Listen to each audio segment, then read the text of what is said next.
코로나19 공포로 전 세계 증시가 하루가 다르게 요동치고 있습니다. 어제 코스피는 1600대 중반까지 밀리는가 하면 오늘 새벽 뉴욕 증시는 또 반등 움직임을 보였습니다. 국제금융시장의 최근 움직임과 함께 정부의 각종 대응은 적절했는지 전문가와 함께 평가해 보겠습니다. 김세환 이화여대 경제학과 교수 모셨습니다. 교수님 안녕하십니까? 안녕하십니까? 네, 먼저 오늘 새벽 마감한 뉴욕 증시부터 보겠습니다. 이게 파격적인 제로금리가 나왔을 때는 폭락을 하더니 네. 오늘은 갑자기 한 6%대 반등세를 탔습니다. 이유가 뭐라고 보십니까? 네, 지난 월요일 날, 그러니까 16일이죠. 미국의 뉴욕 증시가 무려 12% 하락을 했고, 예. 또 오늘 새벽에 끝난 17일 화요일 장에서는 6% 상승으로 마감을 했습니다. 그 월요일에는 이제 미국 연준이 그 제로금리로 그 낮추는 파격적인 조치를 취했음에도 12%나 하락하는 모습을 보여줬는데요. 예. 그 이유는 아마도 코로나 바이러스라는 사태가 미국 경제랑 글로벌 경제에 미치는 영향이 금융보다는 실물 경제에 미치는 영향이 크기 때문에 금융 정책으로 대응하기에는 한계가 있는 것 같습니다. 네. 어제의 경우에는 미국 정부에서 트럼프 대통령이 파격적인 1조 달러, 우리나라 GDP에 버금가는 규모인데요. 그 정도로 파격적인 재정 지출을 통해서 경제를 살리겠다는 그런 좋은 뉴스 때문에 또 주식시장이 반등한 것 같기도 합니다. 지난 월요일 날 12% 하락한 거는 상당히 의미가 큰데 사실 2008년 금융위기 때보다 더 큰 하루 만의 하락이라고 보입니다. 예, 뭐 33년 만이다라고 맞습니다. 하더라고요. 2008년의 금융위기 때도 10월에 약 10% 하루 만에 하락한 적이 있지만 이번과 같이 12% 하락한 적은 2008년 금융위기 상황에서는 없었습니다. 따라서 이번 코로나 금융위기가 금융시장의 반응으로만 보면 2008년 금융위기에 버금가거나 더 크다고 볼 수가 있습니다. 그렇군요. 자, 그리고 연준 대책 중에 보면은 CP를 매입한다. 이게 뭐 회사채의 일종 혹은 뭐 기업 어음 이런 식으로 부르던데 네. 이것도 이제 시장의 기대감을 크게 상승을 시켰단 말이죠. 이 연준이 하겠다는 맞습니다. 정책이 정확히 어떤 겁니까? 연준이 실질적으로 양적 완화를 시작한 셈이라고 볼 수가 있습니다. 예. 양적 완화를 거의 2년 전에 마감을 했는데 다시 금융위기 이후에 처음으로 코로나 바이러스 사태로 0% 기준금리와 지금 시작은 7천억 달러의 그 긴급 자금을 경제에 수혈하는 그 방법이 민간이 가지고 있는 채권을 매입하는 것입니다. 원래 각국의 중앙은행들은 공적 채권, 즉 정부랑 정부와 준하는 기관이 발행한 채권만 매입을 하는 게 관례인데요. CP, 즉 커머셜 페이퍼는 민간 기업이나 민간 은행이 발행한 채권입니다. 예, 그러니까 일종의 회사채 정도라고 맞습니다. 보면 되는 거네요. 그러니까 민간에 직접 자금을 공급하겠다는 그런 의도였고 2008년 금융위기 때도 커머셜 페이퍼를 CP를 매입한 적이 있습니다. 그렇군요. 자, 그런데 트럼프 대통령이 이 코로나19와 관련해서 한 기자회견을 보면 감염이 지나가고 나면 증시가 엄청나게 급등할 것이다. 뭐 이런 식의 이야기를 했습니다. 참 트럼프 대통령 다운 발언이기는 합니다만 네. 뭐 현실성을 좀 어떻게 보십니까? 트럼프 대통령이 이제 본인도 주식 투자를 많이 하고 예. 거의 시간별로 주가를 확인한다고 알려져 있습니다. 예. 따라서 이 주식 시장을 자기가 대통령에 취임한 2017년 이후에 주식 시장이 뭐 50% 이상 뛰었다는 걸 가장 자랑스럽게 지금 여기고 있는데 뭐 본인 스스로도 참 좋았겠네요. 주식 투자를 열심히 맞습니다. 하면. 그래서 지금 주식 시장이 그동안 화랑을 보였던 게 이번 대통령 선거의 가장 커다란 그 마케팅 포인트이기도 하였습니다. 예.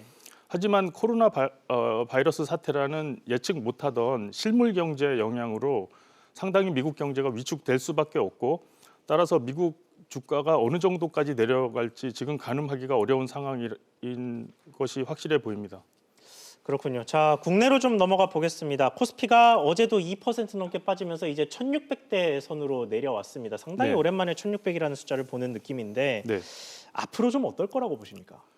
지금 거의 뭐 한 달 반 만에 6주 만에 지금 2200 수준에서 1600대로 거의 뭐 26%, 30% 가까이 빠졌는데요. 예. 이게 그래서 1500 수준, 코스피 지수가 1500 수준까지는 쉽게 내려가리라고 봅니다. 이 내려오는 속도가 너무 빨랐기 때문에 1500까지는 내려가는 거는 거의 기정사실로 받아들여지고 일부에서는 1,100 수준으로 내려가지 않을까 이런 예측을 하는 분들도 많습니다. 예, 상당히 극단적인데요. 1,100이면. 맞습니다. 그 거의 뭐 2,200에서 1,100으로 내려간다고 하면은 주식 시장이 반토막 나는 네. 말 그대로 50%가 가격이 하락하는 상태인데요. 바로 2008년 금융 위기에 그랬던 적이 있습니다.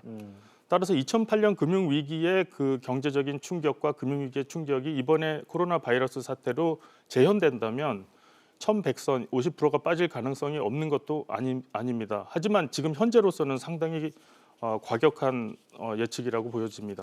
그렇군요. 자, 이런 가운데 조금 전에 전해진 속보입니다. 정부가 선물환 포지션을 25% 확대하겠다. 뭐 이런 식의 발표를 했는데 어떤 의미가 있는 발표입니까, 이거는? 네, 지금 그 주식 시장도 굉장히 그 불안정한 상태가 계속되고 있지만 외환 시장도 달러화 중심으로 굉장히 강세가 되면서 환율이 급속히 오르고 있습니다. 환율이 급속히 오르면서 그 변동성도 굉장히 커지고 있는데요. 예, 매일 10원씩 움직이는 건 이제 예산 일이 예, 됐습니다. 맞습니다. 그 이전과 달리 뭐 하루에 10원이 오른다는 거는 굉장히 빨리 오르는 건데 예. 그 외환을 사고 파는 주체인 시중은행들이 외환을 직접 실물 시장에 사고 파는 게 아니라 선물 시장에서 미리 사고 파는 거래를 하는데요. 예. 그때 미리 그 25% 포지션을 더 많이 살 수 있다는 거는 그 변동성을 줄이는 효과가 되겠습니다. 은행이 리스크를 좀 줄일 수가 있겠네요. 맞습니다. 그러면. 따라서 은행이 환 거래에 있어서 리스크를 줄일 수 있기 때문에 원달러 환율이 안정되는 효과가 단기적으로 발생할 수가 있습니다. 예, 그렇군요. 알겠습니다. 주식시장 이야기를 잠깐 돌아가 보면요. 개인 투자자들이 이국면에 주식시장으로 뛰어드는 경우가 참 많이 발생을 합니다. 뭐 주식형 펀드에 아주 많은 자금이 몰리고 있다라든가 아니면 아예 이 증시로 직접 뭐 종목 투자를 한다든가 뭐 이런 식의 이야기들이 참 많이 들리는데 뭐 이유야 사실 명백해 보입니다. 언젠가 코로나19가 좀 안정이 되면 증시가 반등을 할 테니 쌀 때 사두자, 저가 매수를 하자 뭐 이런 식의 심리일 텐데 이 부분은 좀 어떻게 보십니까? 네, 지금 주식시장이 이렇게 굉장히 빨리 떨어지고 있다는 보도도 계속 나오고 그런 말씀을 드렸는데 재밌는 현상이 지난 한 달 반 동안 우리나라의 민간 개인 투자자들이 주식을 한 2조 2천억 정도 매입을 했습니다. 예. 외국인은 굉장히 팔고 있는데요. 네. 그걸 장기적으로 보면 우리나라 개인 투자자들이 상당히 똑똑해져서 저가 매수를 해서 장기 투자를 한다 이렇게 해석을 할 수가 있습니다. 쉽게 말씀을 드리면 주식이 쌀 때 사가지고 오래 기다려서 고수익을 노린다는 뜻이 되겠습니다. 근데 이 2조 2천억 원 최근 주식시장에 유입된 그 과정을 보면은 2조 2천억 원이 거의 인덱스 펀드에 즉 그 주가 지수를 추종하는 코스피 200과 같은 주가 지수를 추종하는 인덱스 펀드에 투자가 됐고 예. 우리가 흔히 아는 액티브 펀드 매니저들이 주식을 많이 공부해서 자주 사고 파는 오를 것 같은 주식을 맞습니다. 골라 담는 뭐 이런 식의 펀드죠. 맞습니다. 그렇게 골라 담는 액티브 펀드에서는 오히려 돈이 유출이 되었습니다. 예. 따라서 우리나라 개인 투자자들도 외국과 같이 인덱스 펀드에 주가 지수를 추종하는 펀드에 상당히 인기가 높아지고 있다고 볼 수가 있습니다. 그렇군요. 그러면 그리고 또 하나 좀 특이한 현상이 좀 관측이 된 게 있는데요. 사실 이렇게 증시가 계속 떨어지고 뭐 경기가 불안하고 이러면은 의뢰 사람들이 안전자산으로 몰리지 않습니까? 대표적으로 뭐 채권, 달러, 금 이런 것들이 있는데 맞습니다. 그런데 달러는 강세를 보이고 있는데 저희가 아는 상식선에서 맞게 보이고 있는데 금값이 연일 떨어지고 있습니다. 이유가 뭐라고 보십니까? 네, 2008년 금융 위기와 지금 코로나 바이러스로 인한 글로벌 금융 위기, 경제 위기가 다른 점을 보자면 그때는 달러와 금 그리고 엔화가 동시에 강세를 보였습니다. 예. 세 가지가 이제 국제 금융 시장에서는 안전자산으로 취급이 되고 있는데요. 예. 이번 금융 위기에서는 엔화랑 금은 약세를 보이고 오히려 달러화가 강세를 보이고 있습니다. 예. 그 이유가 이 금융 위기에 비해 2008년 금융 위기에 보다 이번 코로나 바이러스 위기가 더 심각하고 더 광범위한 복합적인 위기라고 투자자들이 인식을 해서 이런 위기 상황에서는 안전 자산과 위험 자산을 다 팔아서 처분해서 현금화하는 움직임이 있는 것 같습니다. 따라서 그 현금화할 때 기축통화인 달러화를 중심으로 현금화하기 때문에 금과 엔화는 약세를 보였지만 달러화만 강세를 보이는 걸로 예상이 됩니다. 그러니까 투자자들이 현금을 선호하기 시작했다. 맞습니다. 이런 식으로 해석하면 되겠네요. 알겠습니다. 이제 시장 말고 저희 정책으로 논의를 조금 틀어보겠습니다. 추경 이야기인데요. 어젯밤에 이제 국회에서 정부가 제출한 추경안이 통과가 됐는데 액수는 그대로지만 내용이 조금 바뀌었다라고 하더라고요. 네. 그래서 뭐 대구와 경북 지역에 돈을 좀 더 넣고 뭐 소상공인 자영업자 지원을 확대하는 뭐 이런 식의 내용이 담겼는데 바뀐 내용 좀 적절했다고 평가하십니까? 네, 적절했다고 보여지고 무엇보다 빨리 국회에서 처리된 게 상당히 다행스럽다고 네, 12일밖에 안 걸렸죠 이번에는. 생각이 됩니다. 말씀해 주신 대로 앞에 보도에서도 봤지만 11조 7천억 원이라는 그 총액은 변화가 없었지만 국회 통과 과정에서 다른 지출을 줄이는 대신에 대구 경북 지역에 대한 특별 지출을 늘리고 그리고 자영업자나 소상공인에 대한 지출을 2조 이상 늘린 거는 상당히 전향적이고 바람직한 모습이라고 보여집니다. 예. 그렇군요. 자, 그리고 추경안이 이제 국회에서 통과되기 직전에 청와대에서 발표를 했는데 문재인 대통령이 내일 이제 비상경제회의를 직접 주재하겠다. 뭐 이런 식의 발표가 이제 청와대에서 나왔어요. 어떤 이야기가 좀 나올지 그리고 이 대통령이 직접 주재하는 회의, 경제회의라는 게 어떤 의미가 있는지도 좀 짚어주시죠. 대통령이 직접 경제회의를 주재하는 거는 이명박 대통령 시절에 그 글로벌 금융위기 이후에 거의 처음인 것 같습니다. 예. 말 그대로 대통령이 직접 경제를 세세하게 챙기겠다는 의도이고 그 리더십을 발휘하겠다는 정치적인 뜻이 되겠습니다. 네. 따라서 공무원들이 훨씬 수월하고 효율적으로 결정된 정책을 집행하는 효과가 있을 것으로 보입니다. 특히 최근에 논란이 되고 있는 추경을 한 번 더 해야 된다 또는 모든 국민에게 100만 원씩 소득을 지급해야 된다 예. 이런 혼란스러운 문제에 대해서 빨리 결정을 하고 집행을 하던 안 하던 어떤 식으로 방향이 정해질 것으로 보입니다. 그렇군요. 자, 지금 말씀하신 김에 이 재난기본소득 지급 사실 전 국민에게 100만 원씩을 지급하자라는 이야기가 나오면서 시작된 이야기인데 좀 공교롭게도 미국에서 같은 이야기가 나왔어요. 맞습니다. 트럼프 대통령이 뭐 모든 미국인들에게 수표 1,000달러씩 딱 우리 네. 돈으로 100만 원 조금 넘는 금액인데 그런 돈을 주겠다라고 해서 이게 뭐 전 세계적인 대세가 되는 것 아니냐라는 생각도 드는데 이 재난기본소득에 대한 생각은 좀 어떠십니까?